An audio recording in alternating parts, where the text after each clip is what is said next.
بسم الله الرحمن الرحيم. الحمد لله وحده، والصلاة والسلام على من لا نبي بعده. أما بعد، فأعوذ بالله من الشيطان الرجيم. بسم الله الرحمن الرحيم.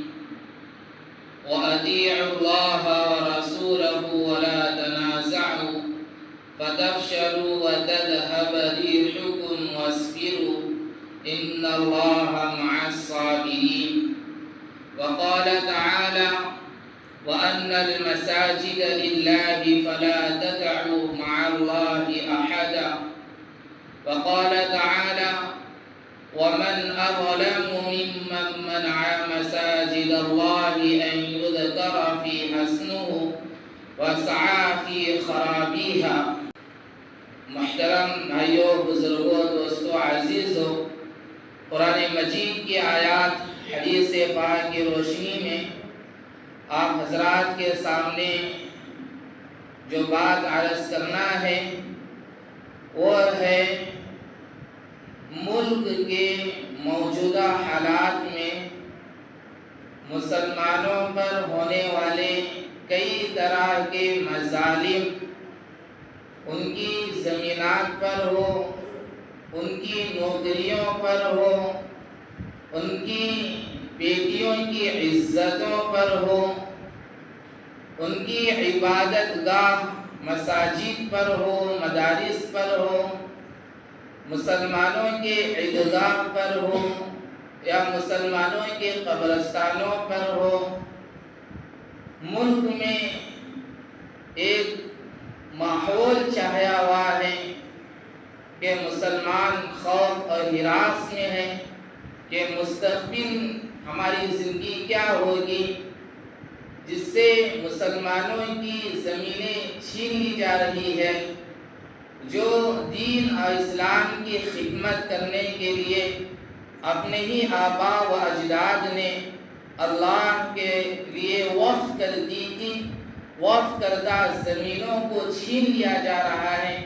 ایسے موقع پر ہم مسلمانوں کی کیا ذمہ داری بنتی ہے، ہم کیا کر سکتے ہیں قانون کے دائرے میں رہ کر، اور ہمارے بڑے اکابر علماء اکرام کی کیا ہدایات ہیں، اس کے تعلق سے چند باتیں عرض کرنا ہے۔ اللہ کے ذات سے قوی امید ہے کہ آپ ان باتوں کو سنیں گے، ان باتوں پر عمل کریں گے اور ان باتوں کو اپنی زندگی میں اتاریں گے۔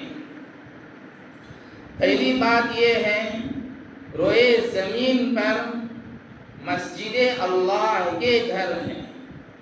مسجد کی قدر، مسجد کی عظمت ہر مسلمان کے دل میں ہونا چاہیے۔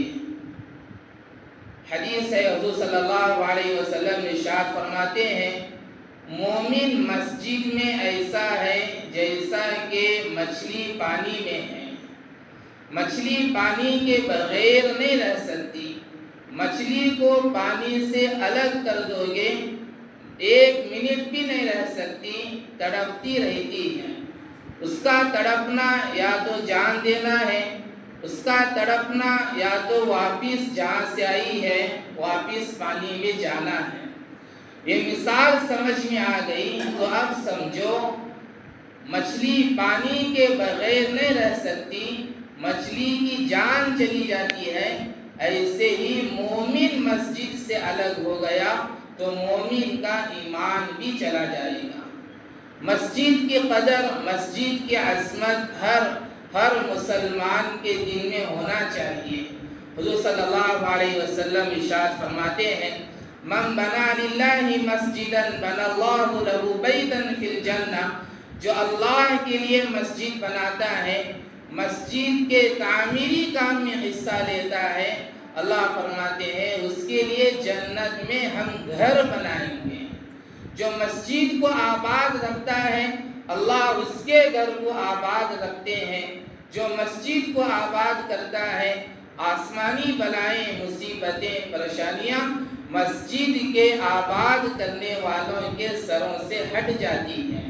حدیث ہے، حضور صلی اللہ علیہ وسلم ارشاد فرماتے ہیں کسی آدمی کو مسجد آتا جاتا دیکھو تو اس کے ایماندار ہونے کی گواہی دو۔ بخاری شریف کی حدیث ہے، حضور صلی اللہ علیہ وسلم ارشاد فرماتے ہیں سبعۃ یظلھم اللہ یوم لا ظل الا ظل عرش الرحمن۔ 7 قسم کے آدمی ہیں جن کو کل قیامت کے دن اللہ رب العزت اپنا عرش کا سایہ نصیب کریں گے، جبکہ کوئی سایہ نہیں ہوگا۔ ان میں سے ایک آدمی وہ بھی ہے وَمَنْ قَلْبُهُ مُعَلَّقٌ فِي الْمَسْجِدِ، جس کا دل مسجد میں لگتا ہے، جس کا دل مسجد میں اٹکا رہے۔ اسلام میں مسجد کی اہمیت ہے، مسجد کی قدر ہے۔ اسلام کے اندر مسجد ایک ایسی جگہ ہے جہاں مسلمانوں کی ایمان کی حفاظت کی جگہ ہے۔ مسجد ایسی جگہ ہے جہاں بچوں کے ایمان کی حفاظت کی جگہ ہے۔ تو روئے زمین پر مسجدیں اللہ کے گھر ہیں اور یہاں ہے۔ چنانچہ قرآن مجید کی آیت میں اللہ رب العزت ارشاد فرماتے ہیں انما یعمر مساجد اللہ من آمن باللہ والیوم الآخر۔ مسجد کو آباد کرنے والے، تعمیر کرنے والے ایمان والے لوگ ہیں۔ من آمن باللہ، جو اللہ پر ایمان رکھتے ہو، والیوم الآخر، اور آخرت کے دن پر ایمان رکھتے ہو، واقاموا الصلاۃ، اور نماز قائم کرنے کی فکر کرتے ہو، وآتوا الزکاۃ، زکوٰۃ ادا کرنے کی فکر کرتے ہو، ولم یخش الا اللہ، اور اللہ کے سوا کسی سے نہیں ڈرتے، فعسى اولئک ان یکونوا من المہتدین۔ اللہ فرماتے ہیں امید ہے کہ یہی لوگ ہدایت والے ہیں، جس کے اندر 5 چیزیں ہوں: اللہ پر ایمان رکھتا ہو، آخرت کے دن پر ایمان رکھتا ہو، نماز قائم کرتا ہو، زکوٰۃ ادا کرتا ہو، اور اللہ کے سوا کسی سے نہیں ڈرتا۔ اللہ رب العزت ان کو ہدایت سے نوازتے ہیں۔ قرآن مجید کی دوسری آیت میں اللہ رب العزت ارشاد فرماتے ہیں وَأَنَّ الْمَسَاجِدَ لِلَّهِ فَلَا تَدْعُوا مَعَ اللَّهِ أَحَدًا۔ روئے زمین پر مساجد اللہ کے گھر ہیں۔ فَلَا تَدْعُوا مَعَ اللَّهِ أَحَدًا، اللہ کے ساتھ کسی کو شریک نہ ٹھہراؤ۔ مسجدیں جب اللہ کے گھر ہیں تو مسجد کے اندر بھی اللہ کا قانون چلے گا، کسی اور کا قانون نہیں چلے گا۔ مسجد جب اللہ کا گھر ہے تو مسجد کے اندر اللہ کی بات چلے گی اور کسی کی بات نہیں چلے گی۔ مسجد جب اللہ کا گھر ہے تو اللہ اپنے گھر کے اندر اپنی چلانا چاہتے ہیں، حکومت والوں کی چلانا نہیں چاہتے ہیں۔ اس آیت کے تحت میں حضرات علماء نے لکھا ہے ساری دنیا اللہ ہی کی ہے، اسی نے بنائی ہے، وہی حقیقی مالک ہے، لیکن اللہ رب العزت نے قیامت تک کسی انسان کو 60 سال جینے کے لیے، 70 سال جینے کے لیے، 80 سال جینے کے لیے اللہ رب العزت نے اپنی زمین بندوں کے حوالے کر دی ہے۔ اب بندہ جو ہے زمین کے چھوٹے چھوٹے ٹکڑوں کا عارضی مالک بن جاتا ہے، ٹیمپروری مالک بن جاتا ہے۔ جب تک جی رہا ہے اس وقت یہ زمین اس کی ہے، مر گیا اب یہ زمین اس کی نہیں رہے گی، خود بخود دوسرے کے حصے میں منتقل ہو جاتی ہے۔ اللہ رب العزت نے بندوں کے جینے کے خاطر اپنی زمینیں حوالے کیا ہے۔ اب کسی کے پاس زمین ہے، اب زمین تمہارے پاس ہے، اب اس زمین پر بندہ چاہے گھر بنائے، بندہ چاہے باتھ روم بنائے، بندہ چاہے مسجد بنائے، بندہ چاہے مدرسہ بنائے، بندہ چاہے فلم تھیٹر بنائے، شراب خانہ بنائے، زنا کا اڈا بنائے، اگر شریف اور نیک باپ کی اولاد ہے تو زمین پر اچھی چیزیں بناتا ہے جس سے امت کو نفع پہنچے، جس سے امت کو فائدہ پہنچے، نیکی کا ذریعہ بنے۔ اور اگر حرامی باپ کی اولاد ہے تو پھر زمین پر گناہ کی چیزیں بناتا ہے، فلم تھیٹر بناتا ہے، شراب خانے بناتا ہے، زنا کا اڈا بناتا ہے، اور وہ اس کے حساب سے وہ بتائے گا کہ میں نیک باپ کی اولاد ہوں یا خبیث باپ کی اولاد ہوں، وہ اس کے حساب سے بتائے گا۔ لیکن اللہ رب العزت نے زمین کے ٹکڑوں کو بندے کے حوالے کر دیا ہے جینے کے خاطر. اب بندہ زمین کا عارضی مالک بن جاتا ہے، ٹیمپروری مالک بن جاتا ہے. جب تک جی رہا ہے تب تک زمین اس کی ہے، مر گیا اب زمین اس کی نہیں ہو جائے گی. لیکن اللہ رب العزت نے پوری زمین پر چند زمین کے ٹکڑوں کو اپنے لیے خاص کر رکھا ہے. یہ زمین میری ہے، یہ زمین میری ملکیت میں ہے، اس زمین پر میرا ہی قانون چلے گا. اب وہ کون سی زمین ہے؟ وہ مسجد ہے، وہ مدرسے ہیں، وہ جو ہے مسلمانوں کے عیدگاہ ہیں، وہ مسلمانوں کے قبرستان ہیں جو لوگوں نے اپنے آبا و اجداد نے دین اور اسلام کی خدمت کرنے کے لیے اللہ کے نام پر وقف کر دی ہے. اب اللہ کہتے ہیں کہ یہ زمین اب میری ہو گئی، اب اس پر کسی کی کچھ نہیں چلے گی، کسی کا قانون نہیں چلے گا. اب یہ زمینیں میرے لیے خاص ہو گئی اور یہ زمینیں میری ملکیت میں ہو گئی. حتیٰ کہ دینے والا بھی اللہ کے نام پر وقف کیا وہ زمین، اب زمین اس کی بھی نہیں رہے گی، اب اس زمین پر اس کی بھی نہیں چلے گی. اب اس زمین کو بیچنا بھی جائز نہیں ہوگا، اب اس زمین کو گفٹ کرنا بھی جائز نہیں ہوگا. اگر کوئی بیچ رہا ہے تو پھر وہ ظالم اور حرام خور کمیٹی ہوگی. زمین خالی ہے، پلاٹ خالی ہے، بندے نے ارادہ کر لیا اب یہ زمین جو ہے میں اللہ کا گھر مسجد بنانے کے لیے دیتا ہوں.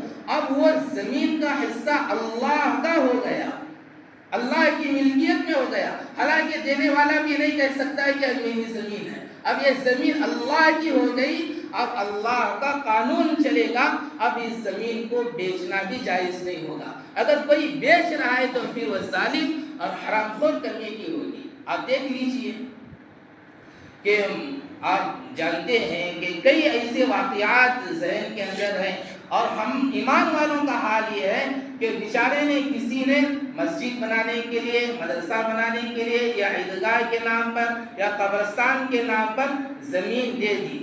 بعض حرامی لوگ ایسے ہوتے ہیں، خاندانی حرامی لوگ ہوتے ہیں، پتہ نہیں چلتا کہ کیسے کھاتے ہیں. اب بعد بیچارے نے وہ زمین دے دیا مسجد بنانے کے لیے، مدرسہ بنانے کے لیے، عیدگاہ کے نام پر یا دین کی خدمت کرنے کے لیے. اب کمیٹی کے لوگ دیکھتے ہیں کہ اب یہ زمین اس علاقے کے اندر، ایریے کے اندر اس کا ریٹ زیادہ ہے تو کیا کہہ دیتے ہیں، اس کی جگہ ہم جو ہے دوسری زمین مسجد کے لیے دلائیں گے، اس کے جگہ دوسری زمین ہم قبرستان کے لیے دلائیں گے، اس کی جگہ پر دوسری جگہ ہم جو ہے عیدگاہ کے لیے دیں گے کیونکہ اس کا ریٹ زیادہ ہے. سیدھا آ کر کے حرام کھانا نہیں چاہ رہا ہے، وایا آ کر کے حرام کھانا چاہ رہا ہے. چاہے سیدھا کھاؤ چاہے الٹا کھاؤ، حرام حرام ہی ہے. پیشاب کو فلٹر کر کے بسلیری نہیں بنایا جا سکتا ہے. تو کس نے ظلم کیا اوقاف کی زمین پر؟ ہم ہی لوگوں نے ظلم کیا. کس نے ظلم کیا؟ اوقاف کی زمینوں پر، مسجدوں کی زمینوں پر. دیکھ لیجئے اس مسجد کے دکانیں نہیں ہیں اور مسجد کے دکانیں ہیں. جو مسجد کا دکان کا کرایہ عام طور پر 6,000 8,000 روپے ہے، اب مسجد ہی کی ہے یہ بول کر کے کہ کمیٹی والوں کو ڈرا کر کے 1,500 روپے کرائے پر وہ کیا کرتے ہیں، دکان لے لیتے ہیں. کس نے ظلم کیا اوقاف کی زمین پر؟ جو دکان کا کرایہ 8,000 روپے 6,000 روپے عمومی طور پر، اب مسجد کی دکان ہے یہ کہہ کر کے کیا کرتے ہیں 1,500 روپے میں 1,000 روپے میں لے لیتے ہیں. تو اوقاف کی زمین پر کس نے ظلم کیا؟ ہم ہی مسلمانوں نے ظلم کیا ہے. تو پھر ظالم آ کر کے اوقاف کی زمین پر دھسا ہوا ہے زہریلے سانپ کی طرح.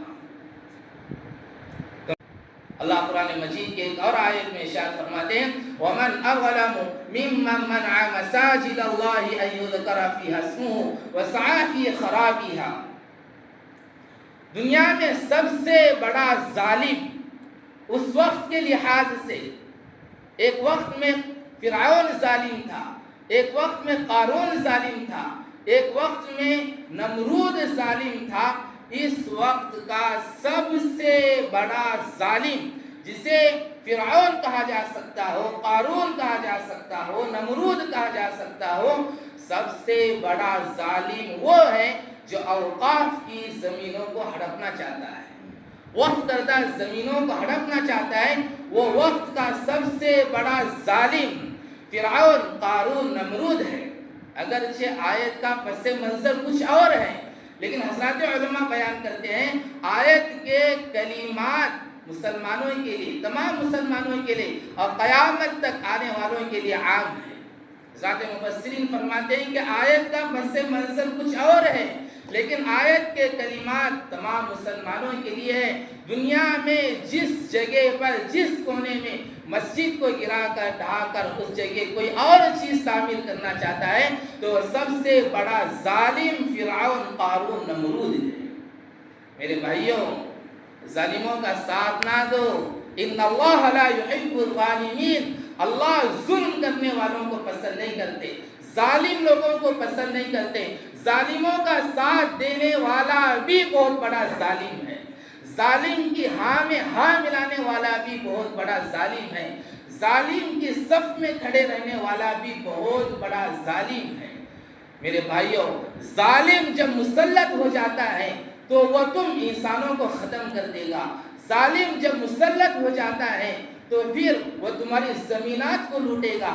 ظالم جب مسلط ہو جاتا ہے وہ تمہاری عبادت گاہیں، مسجدوں کو ختم کر دے گا، مدرسوں کو ختم کر دے گا۔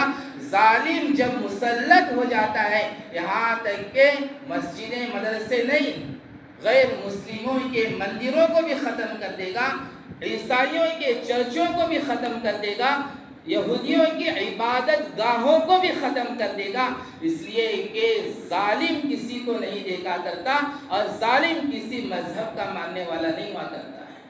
قرآن مجید کی آیت میں اللہ رب العزت نے اس کو صاف کہا ہے، لَهُدِّمَتْ صَوَامِعُ وَبِيعُ وَصَلَوَاتُ وَمَسَاجِدُ يُذْكَرَ فِيهَا اسْمُ اللَّهِ كَثِيرًا۔ اللہ فرماتے ہیں ظالم جب مسلط ہو جاتا ہے غیر مسلموں کے مندروں کو بھی ختم کر دیتا ہے، ظالم جب مسلط ہو جاتا ہے عیسائیوں کے چرچوں کو بھی ختم کر دیتا ہے، ظالم جب مسلط ہو جاتا ہے یہودیوں کی عبادت گاہوں کو بھی ختم کر دیتا ہے، ظالم جب مسلط ہو جاتا ہے وَصَلَوَاتُ وَمَسَاجِدُ يُذْكَرَ فِيهَا اسْمُ اللَّهِ كَثِيرًا، اللہ کے گھر مسجدیں جس کے اندر نماز پڑھی جاتی ہے، اللہ کا ذکر کیا جاتا ہے، مسجدوں کو بھی ختم کر دے گا۔ اللہ نے آیت کے اندر مسجد کی حفاظت کے ساتھ ساتھ مندروں، چرچوں اور یہودیوں کی عبادت گاہوں کا بھی ذکر کیا ہے، تو پھر برادران وطن کو یہ بات سمجھ میں کیوں نہیں آتی ہے؟ ہمارا اسلامی تعلیمات یہ ہے وَلَا تَسُبُّوا الَّذِينَ يَدْعُونَ مِن دُونِ اللَّهِ فَيَسُبُّوا اللَّهَ، تم کسی مورتی کو گالی نہ دو، تم کسی کے خدا کو برا بلا مت دو، وہ تمہارے خدا کو برا بلا کہے گا۔ ہماری اسلامی تعلیمات یہ ہے، حضور صلی اللہ علیہ وسلم ارشاد فرماتے کسی مندر کو، چرچ کو، کسی کی عبادت گاہوں کو ہاتھ نہ لگاؤ، نقصان نہ کرو، گراؤ نہیں، وہ تمہاری مسجدوں کو گرا دے گا۔ قرآن مجید کے اندر کسی آیت میں ایسا نہیں ملتا ہے کہ مسجدوں کو گراؤ، مندروں کو گراؤ، عیسائیوں کی کوئی آیت بتا دو، نہیں ملے گی۔ یہ اسلامی تعلیمات ہے۔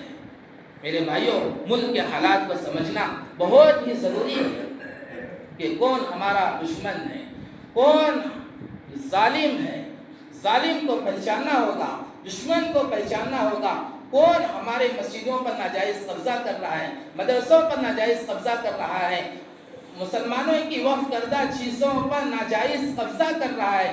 ان حالات کو ہم سمجھنا پڑے گا۔ مسجدوں کو گرانے کا سلسلہ آج سے نہیں ہے، ماضی سے ہے۔ چنانچہ تاریخ اٹھا کر کے دیکھیں، راجہ اتنگ لال پال جو راجہ جے پال کا بیٹا ہے، لاہور پر حملہ کیا، لاہور میں 6 مہینہ حملہ ہوتا رہا، لاہور میں جتنی مسجدیں تھیں ان مسجدوں کو گرا کر مندریں بنایا اور 2000 مسلمانوں کو گڑھا کھود کر کے زندہ دفن کیا۔ 1947 کے بعد، ملک آزاد ہونے کے بعد تاریخ میں لکھا ہے ہندوستان کی 9000 مسجدوں کو گرایا گیا۔ دہلی کے اندر صرف اور صرف 176 مسجدوں کو گرایا گیا۔ 2002 سے 2006 تک ہم سب جانتے ہیں گجرات کے اندر جو حالات آئے ہیں، راتوں رات اچانک مسجدوں کو گرا کر ڈھایا گیا۔ باقی مسجد کی تاریخ تو ہمیں معلوم ہی ہے، بولتے ہوئے درد لگتا ہے، پھر برادران وطن کو یہ کہنا پڑتا ہے تمہیں کیوں سمجھ میں نہیں آتا ہے کہ اس زمانے کے اندر پنڈتوں نے مسجد بنائی تھی، اس زمانے کے اندر پنڈتوں نے مسجد بنائی تھی۔ چنانچہ اورنگزیب عالمگیر رحمۃ اللہ علیہ ایک بہت بڑے بادشاہ گزرے ہیں۔ اورنگزیب عالمگیر رحمۃ اللہ علیہ کی حکومت تھی۔ اورنگزیب عالمگیر رحمۃ اللہ علیہ مسلمان کو سپہ سالار کی حیثیت سے ایک شہر کا امیر منتخب کیا۔ مسلمان سپہ سالار نے پنڈت کی بیٹی کے ساتھ غلط کام کرنے کا ارادہ کیا اور پنڈت کو کہا کہ 7 دن کے اندر تیری بیٹی کو ڈولی میں بٹھا کر میرے گھر بھیج دے۔ پنڈت کی بیٹی جس کا نام شکنتلا تھا، وہ باپ کو کہنے لگی ٹھیک ہے 1 مہینے کا وقت لے لو۔ 1 مہینے کا وقت لے لیا۔ پنڈت کی بیٹی شکنتلا اس نے بھیس بدل کر، مغلوں کا ڈریس پہن کر، مرد کا ڈریس پہن کر انصاف کے لیے دلی جامعہ مسجد آتی ہے، اس لیے کہ اورنگزیب عالمگیر رحمۃ اللہ علیہ جمعہ کی نماز دلی کی جامعہ مسجد میں پڑھ کر سیڑھیوں سے اترتے ہوئے لوگ لائن میں کھڑے ہو جاتے تھے، چٹھیاں لے کر، درخواست لے کر کہ جمعہ کے ایک دن آ جاؤ، جس کا جو کام ہے وہیں بادشاہ آپس میں روبرو بات کرے گا۔ تو ایک پنڈت کی بیٹی شکنتلا مغلوں کا ڈریس پہن کر کے لائن میں کھڑی ہو گئی۔ اورنگزیب عالمگیر رحمۃ اللہ علیہ سب کی چٹھی لیتے ہوئے، درخواست لیتے ہوئے جب اس کے پاس پہنچے، ہاتھ میں کپڑا ڈالا، ڈال کر کے اس سے چٹھی لی۔ شکنتلا کہتی ہے عجیب مسئلہ ہے کہ سب کی چٹھیاں آپ ایسے ہی لے لی، اور جب میری باری آئی چٹھی لینے کی تو کپڑا ہاتھ ڈال کر کے لیا ہے۔ تو اورنگزیب عالمگیر رحمۃ اللہ علیہ کس نظر سے پہچانا ہوگا یہ لڑکی ہی ہے، اور کہنے لگے ہمارا اسلام ہمیں حکومت دیتا ہے، ہمیں حکم دیتا ہے نہ محرم عورتوں کو نہ دیکھو اور نہ ان کو ہاتھ لگاؤ۔ تو ہے ہی ہے لڑکی، لیکن تو مغلوں کو ڈریس کے اندر آئی ہے، لیکن تو ہے لڑکی۔ اس کی چٹھی لی اور یہ کہا کہ 1 مہینہ رک جاؤ۔ پنڈت کی بیٹی شکنتلا کہتی ہے 1 مہینہ میں رکی رہی۔ اورنگزیب عالمگیر رحمۃ اللہ علیہ روزانہ کھانا بھیجنے کے ساتھ ساتھ بیٹی کہہ کر کے 15 مرتبہ دن میں پکارتے تھے، میری بیٹی کہہ کر کے پکارتے تھے۔ یہ اپنائیت دکھائی پنڈت کی بیٹی کے ساتھ۔ 1 مہینہ ہو گیا، پھر اس سے کہا گیا کہ تم ڈولی میں بیٹھ کر کے چلے جاؤ سپہ سالار کے پاس۔ وہ بیٹھ کر چلی گئی۔ سپہ سالار بڑا خوش اور پیسے تقسیم کر رہا تھا، غریبوں کو پیسے دے رہا تھا۔ تو ایک فقیر کمبل اوڑھ کر کے جب آیا تو فقیر کہنے لگا اس سپہ سالار سے نیچے گرے پیسے نہیں لے لوں گا، ہاتھ میں دو پیسے۔ تو سپہ سالار جب پیسے دینے کے لیے جھکا تو کمبل سے کمبل اٹھی، دیکھا کہ اورنگزیب عالمگیر رحمۃ اللہ علیہ انصاف کرنے کے لیے فقیر کے لباس میں آئے ہیں، اور فوراً اس سپہ سالار سے کہا کہ تیرا پنڈت کی بیٹی کے ساتھ غلط ارادہ کرنا مسلم سماج کے لیے ایک داغ ہے، ایک دھبا ہے۔ فوراً انصاف کیا کہ 4 ہاتھیوں کو بلایا، 2 ہاتھیوں ہاتھ سے باندھے، 2 ہاتھیوں پیر کو باندھے، چیر کر کے 4 ٹکڑے کر دیے گئے۔ اور پھر اورنگزیب عالمگیر رحمۃ اللہ علیہ اس پنڈت کے گھر بیٹھ کر کے گلاس پانی منگوایا اور پانی پیے، اور کہنے لگے جانتے ہو میں نے پانی کیوں پیا؟ فرمانے لگے جب تمہاری بیٹی انصاف کرنے کے لیے میرے پاس دلی میں آئی تھی، اسی وقت میں نے قسم کھا لی تھی جب تک اس کو انصاف نہیں ملے گا بخدا اللہ کی قسم 1 گلاس پانی بھی نہیں پیوں گا۔ اس دن سے آج پہلا گلاس ہے جو حلق میں اتر رہا ہے۔ پنڈتوں نے اورنگزیب عالمگیر رحمۃ اللہ علیہ کے اس اخلاق کو دیکھا۔ دیکھنے کے بعد اورنگزیب عالمگیر رحمۃ اللہ علیہ جس جگہ بیٹھ کر کے پانی پیے تھے، جس جگہ بیٹھ کر، جس چبوترے پر بیٹھ کر کے پانی پیے تھے، اورنگزیب عالمگیر رحمۃ اللہ علیہ چلے جانے کے بعد اس زمانے کے پنڈتوں نے اس جگہ پر مسجد بنائی۔ آج بھی دلی کے اندر جامعہ مسجد ہے اور اس کا نام دے دیا دھنیڑا مسجد، آج بھی دلی کے اندر موجود ہے۔ خطبہ لکھا ہوا ہے کہ اس مسجد کا پس منظر کیا ہے؟ اس مسجد کا پس منظر یہ ہے کہ اورنگزیب عالمگیر رحمۃ اللہ علیہ لڑکی کے انصاف کے لیے یہاں پر آئے تھے، بیٹھ کر کے پانی پیے، اور وہیں پر ان پنڈتوں نے یادگیر کے موقع پر مسجد بنائی ہے۔ جس مسجد کو پنڈتوں نے بنایا ہے، اسی ظالم لوگوں نے ہمارے مسجدوں کو توڑنے کی پلاننگ کر رہے ہیں۔